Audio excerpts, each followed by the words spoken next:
You're listening to the Matt the Stat Sports Podcast. I'm your host, Matt the Stat, where we talk about football, baseball, basketball, and everything sports. So today, for my show, I'll be talking to you guys about the Cleveland Browns taking on the New England Patriots in Foxborough, Massachusetts. So I'll have a recap and analysis for you guys of this game. But before I get into this game today, I hope you guys are enjoying your Friday. And yes, happy Halloween to all of you guys out there, as it is Halloween today. And just wanted to wish any of my listeners out there, wishing you guys a happy Halloween.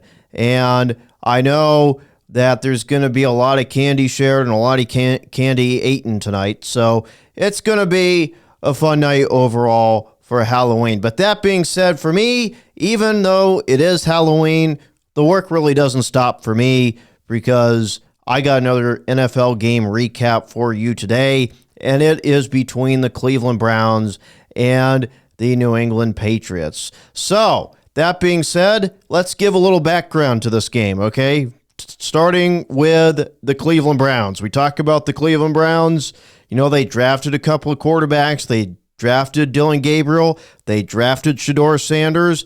It's been a big topic all year long, who's going to be the starting quarterback. Well, to begin the season, it was Joe Flacco. And things really didn't work out with Joe Flacco.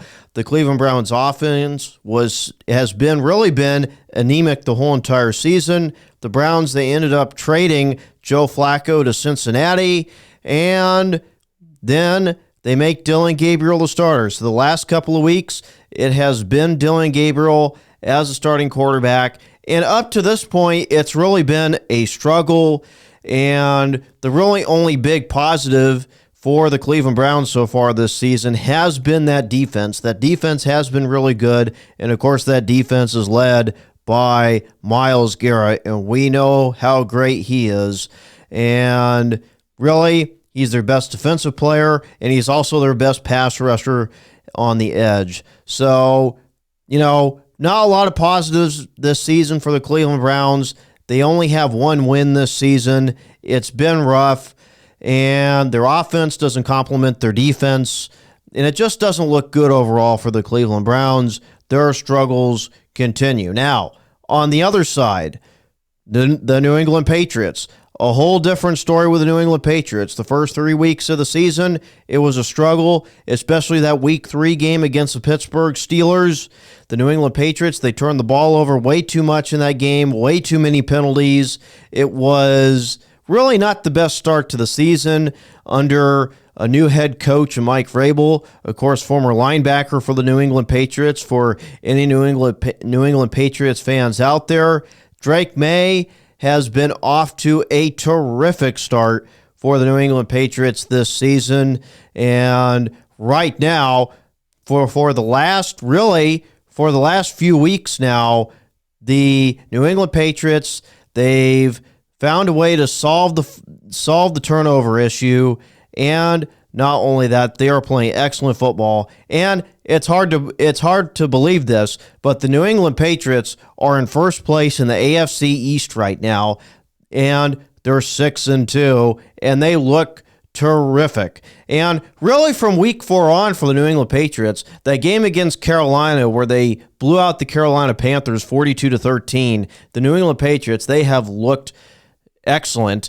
And, you know, it's been a long time since we've really even heard of the New England Patriots being a good football team. I mean, I remember the last time the New England Patriots had a good football team, you have to go back to 2019 when Tom Brady was still their starting quarterback, and they didn't get out of the wild card that year. They lost to the Tennessee Titans in the wild card game that season.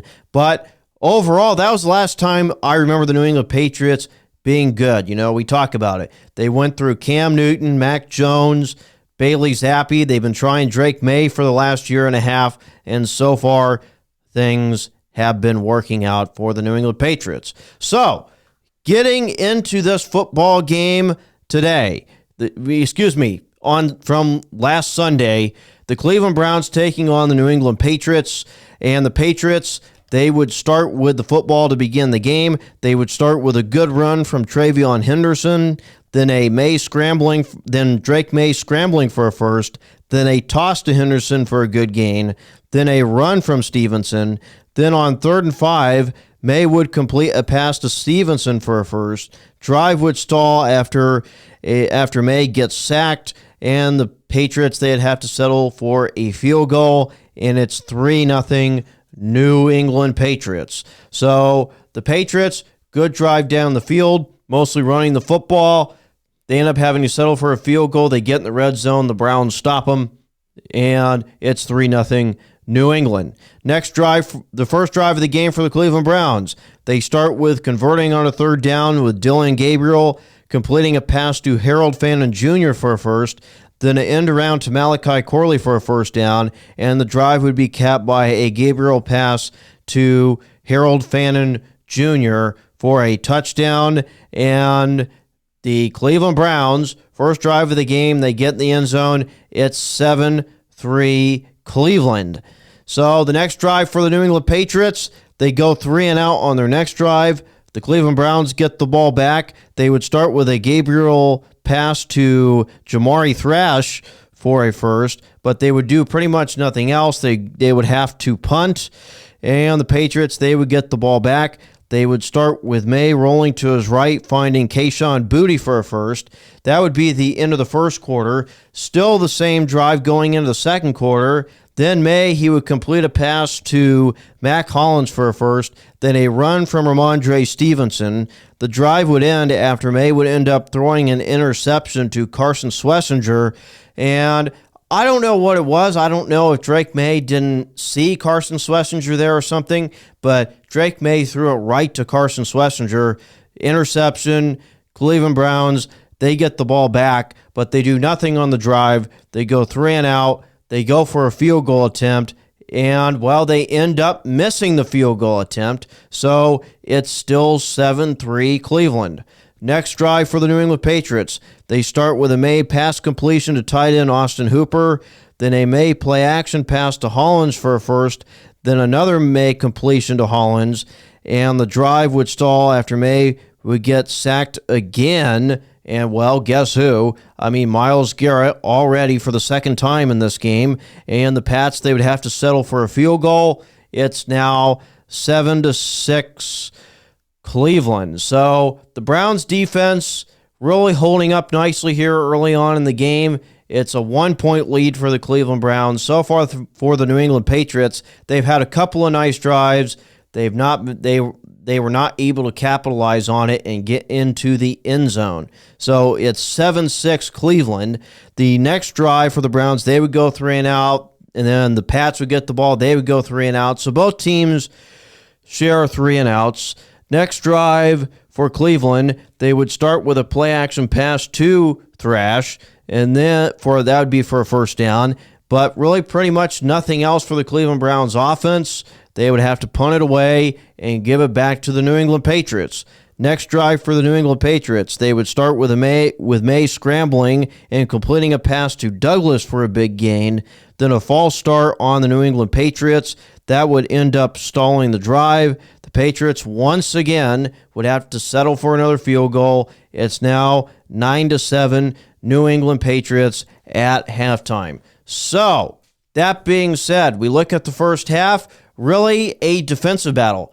Both teams playing well, other than, the first drive of the game for the Cleveland Browns, which they got in the end zone. That was really the only touchdown in the first half. You would have liked to have seen the New England Patriots on drives 1 and 3 get in the end zone and get a touchdown, because they went right down the field and they really get no points out of it. So that being said, the New England Patriots, not a great first half. Drake May, you could say, yeah, maybe the offensive line was an issue. They gave up 5 sacks. But if you go back and you actually look at the tape, they were double teaming Myles Garrett. And Myles Garrett, he was actually fighting through those double teams, and he was still getting to Drake May. So really tough challenge. Myles Garrett, excellent so far. The Patriots, you saw they were trying to run the football. They had some success running the football. They had a couple of really nice drives where they got down the field. But they just got to capitalize, and that was something that was missing there. They got in the red zone.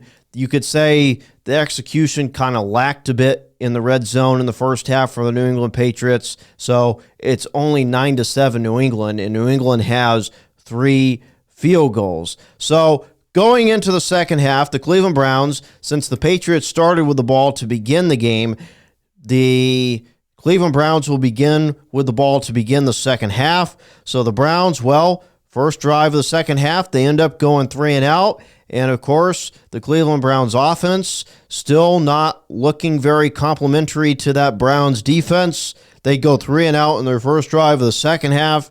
The New England Patriots, they start with a pitch to Henderson for a first, then a toss to Henderson for a big gain, then a trick play with May completing a pass to Hollins for a first, then an end around to Demario Douglas for a first, and the drive would be capped by a May bootleg pass the drive would be capped by a Drake May bootleg pass touchdown to tight end Hunter Henry, and it's 16-7 New England Patriots. So the New England Patriots, they finally found the end zone for the first time in this game, and it ends up being a bootleg pass to Hunter Henry for the touchdown. It's 16-7 New England. Next drive for the Cleveland Browns. They start with Dylan Gabriel throwing an interception to linebacker Robert Spillane. That sets the New England Patriots up in the red zone. So Robert Spillane, of course, Raider fans probably know him well. Former Raider last year, comes over to New England, signs with the New England Patriots during the offseason this year, and he's been a great signing for the New England Patriots this season. He comes up with an interception. The next drive for the New England Patriots, after the Robert Spillane interception, they start with a May pass completion to Stephon Diggs, and the drive would be capped off by a Drake May touchdown pass to Stephon Diggs. It makes it 23-7 New England Patriots. And Stephon Diggs, he was pretty quiet in this game. You know, the Cleveland Browns, they're doing a good job guarding him, making sure that he doesn't get the ball. And Stephon Diggs, he's been pretty good in the slot this season for the New England Patriots. And for people out there that may not know what slot means, that means inside. He's been playing inside as an inside receiver, not as an outside receiver. Even though you could say Stephon Diggs, he could easily be an X receiver in the NFL, but they have him playing more of the Y than, the X. So playing the slot, and Stephon Diggs gets a touchdown reception. It's 23-7 New England. So it's nice to see Stephon Diggs get involved in the game. And I have to tell you this, though. I think with Stephon Diggs, I think it's great and just an absolute great signing for the New England Patriots. And he's been awesome for the New England Patriots. A lot of people deem this guy as being a diva. Well, he hasn't really been a diva at all since he's joined the New England Patriots, and he's been helping out these young guys on the New England Patriots, and he's been a team player so far. Drake May has been excellent for the New England Patriots. So he gets that touchdown reception there. It's 23-7 New England. The next drive for the Cleveland Browns, they start with converting on a 4th and 1 with a Gabriel pass completion to Fannin Jr., but the drive would end after a Gabriel interception again. He would throw another one, this time to Jalen Hawkins, and the Patriots, they get the ball back. They start with a May completion to Hollins, then another toss to Henderson for a first, then a holding call on the Browns, then a big run from Drake May for a first, and the drive would be capped by a Drake May deep touchdown pass down the sideline to Kayshon Boutte, and it's now 30-7 New England. So 2 interceptions for Dylan Gabriel on back-to-back drives, and before you know it, New England now leads 30-7. The next drive for the Cleveland Browns, they start with a defensive holding call on the Patriots, then a Gabriel completion to Fannin, and that'd be the end of the third quarter. Now going into the fourth quarter, same drive for the Cleveland Browns, then a good Dylan Sampson run for a first, then a Gabriel pass to Njoku for a first, then a Gabriel run for a first. The drive ends after the Browns go for it on fourth down and don't convert, so they give the ball back to the New England Patriots. The Patriots, they go 3 and out. The next drive for the Cleveland Browns, they start with a Gabriel pass to Sampson for a first, and the drive would be capped by a Dylan Gabriel touchdown pass to David Njoku, who came into this game a little bit banged up, and Harold Fannin started the game. But, of course, David Njoku was dressed up in full pads on the sideline. They did bring him in. David Njoku, he catches a touchdown pass. The Browns go for a 2-point conversion. They don't get it, and it's 30-13 New England. Next drive for the New England Patriots. They start with a make completion to Hollins, then a penalty on the Patriots, then a defensive pass interference call on the Browns, then a toss to Henderson for a first, then a May play-action pass to Hollins for a first.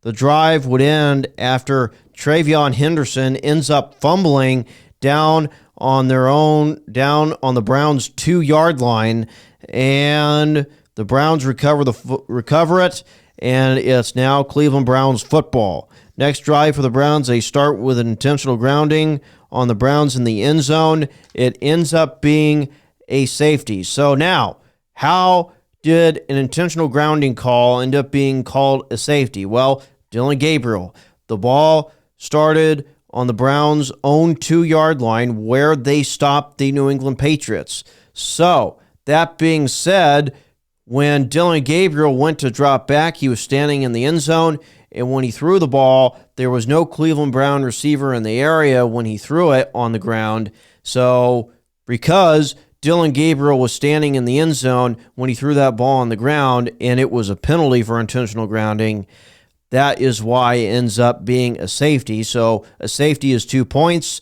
and it's now 32-13 New England. So the Browns, the only other thing they could do was go for an onside kick, and, well, they actually ended up recovering their own onside kick, and they get the ball back. But the Browns, they do nothing. Once again, another empty possession for the Cleveland Browns, and a lot of empty possessions in this game for the Cleveland Browns offense. And they would turn the ball over on downs, and the Patriots, they go on to win this game by the final score of 32-13. So, that being said, the New England Patriots pull off another win. And really from the third week on, this New England Patriots team, they look like a contender. They look like a contender, and they're sitting at the top of the division in the AFC East. So, I mean, what else can you say about the New England Patriots right now? But before I dive deeper in to how impressed I am with this New England Patriots team, let's go over the stats really quick. Drake May, he completed 18 of his 24 passes for 282 yards, 3 touchdowns, 1 interception. Travion Henderson had 10 carries for 75 yards. Mac Hollins had 7 receptions for 89 yards. Kayshon Boutte had 3 receptions for 75 yards and a touchdown.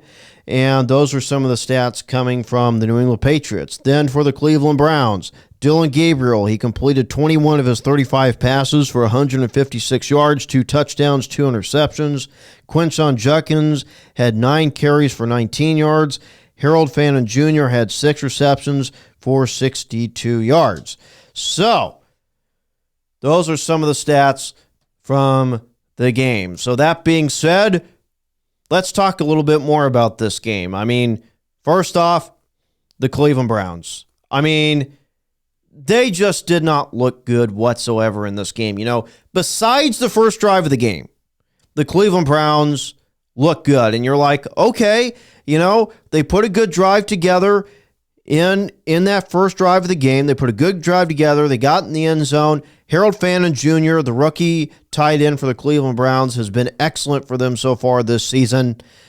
And you're thinking, all right, a good New England Patriots defense, and they might play a good game today.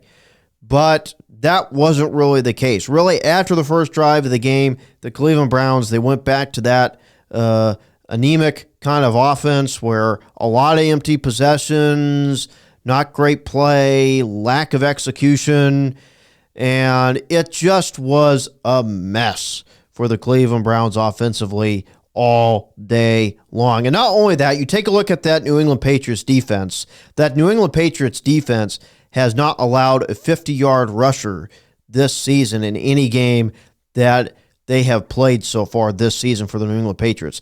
No running back has gone over 50 yards rushing on that New England Patriots defense this season. And it kind of showed with Quinshon Judkins.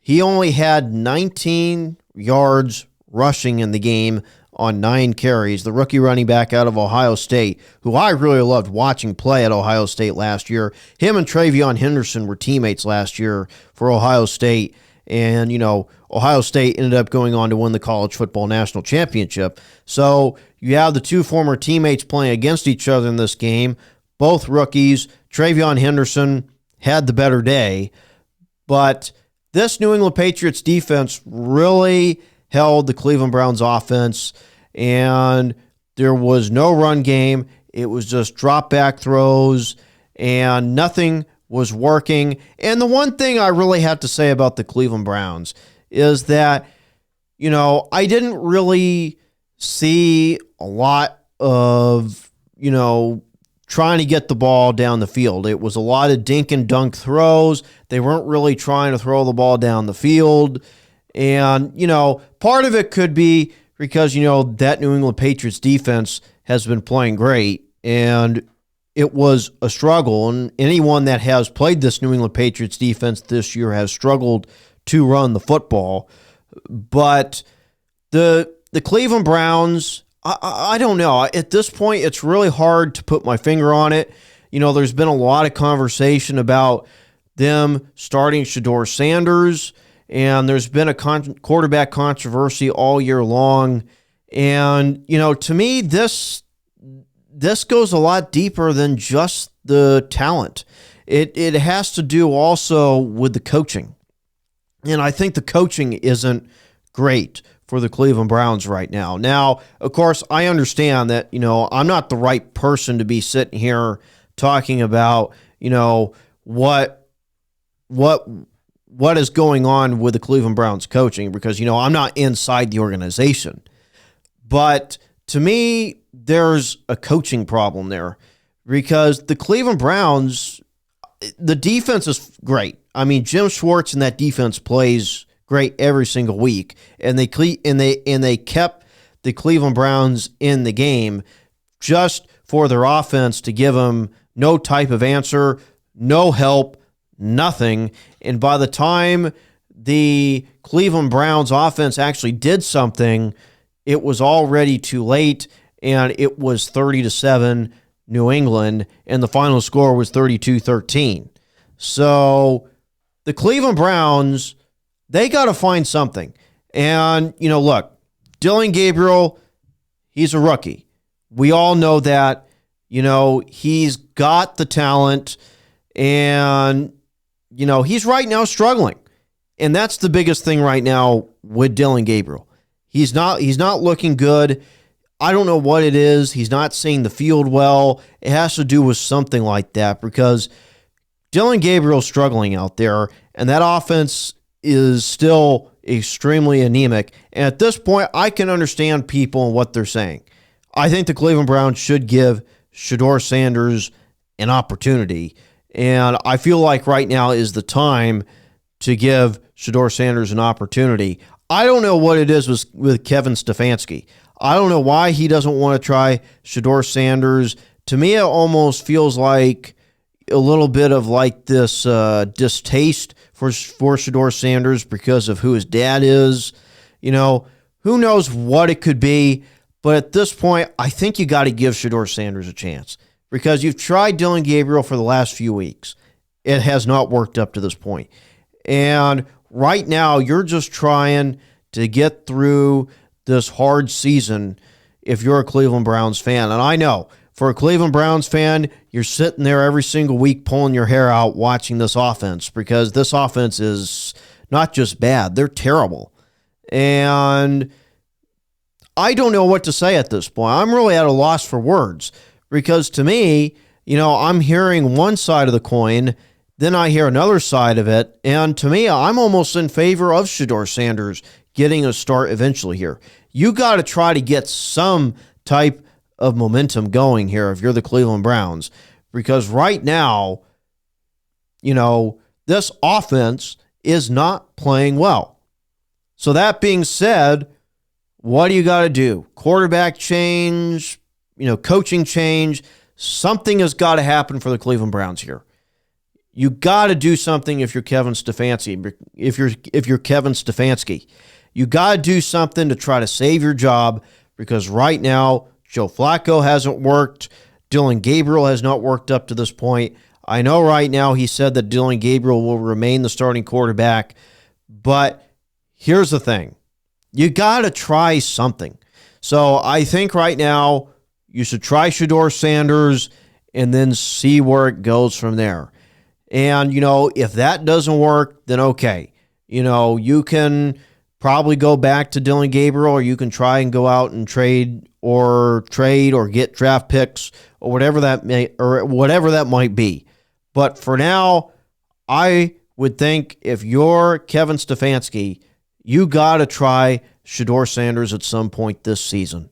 You need to, because this offense does not look good, and it's just all the pressures on the defense. The defense has to become the offense, and also at the same time, the defense still has to play defense, and that's just a lot of pressure for a Jim Schwartz-led defense. And then you have Myles Garrett, who had an outstanding day. He had 5 sacks, and basically the offense was nowhere to be found for the Cleveland Browns. So the Cleveland Browns, they got to try something because this Cleveland Browns team and organization, they are a mess.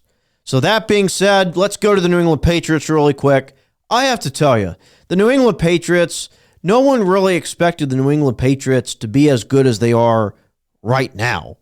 I mean, I look at it and I go, okay, Drake May, I really liked the draft pick a year ago, drafting Drake May, number 3 overall in the 2024 NFL Draft. Loved it for the New England Patriots. I kind of had this team as a dark horse team. And the reason why I had this team as a dark horse team, because I look at it and I go, okay, Drake May, the offensive line's improved. You signed Stephon Diggs, so you got yourself a number 1 receiver. That had been a problem for the New England Patriots. They did not have a number 1 wide receiver. And they finally have that in Stephon Diggs. They signed Mac Hollins over from Buffalo. Kayshon Boutte, he has been phenomenal for the New England Patriots. He's been a deep threat for them down the field like you saw in this game against Cleveland. The New England Patriots, they are doing everything right now. And I love it coming from the New England Patriots. You talk about the slow start the first 3 weeks, not real good. A lot of penalties, a lot of turnovers. Ramondre Stevenson had this fumbling issue, which, of course, Ramondre Stevenson has now overcome those fumbling issues. Travion Henderson looks really good. And the New England Patriots, I mean, look at all the quarterbacks they've been through in the last 5 years. I mean, they went from Tom Brady to Cam Newton in 2020. That didn't really work. In 2021, they drafted Mac Jones out of the University of Alabama. He had a good rookie season, got the New England Patriots to the playoffs, ended up getting shellacked by the Buffalo Bills that year in the playoffs. And then 2022 and 2023 were disastrous years for the New England Patriots. And, they tried Mac Jones, didn't work out. They tried Bailey Zappi. That didn't work out either. Then they draft Drake May last year. rough start. Offensive line was horrible. They couldn't protect him, and Drake May was getting hit left and right. And, this season, the first 3 weeks didn't really work out that well. And right now, the last few weeks have been great. From week 4 on, has been great for the New England Patriots. And not only that, if you go back to early part of this month in October, the New England Patriots, they got a big win on Sunday Night Football at Buffalo. So they've already beaten the Bills one time.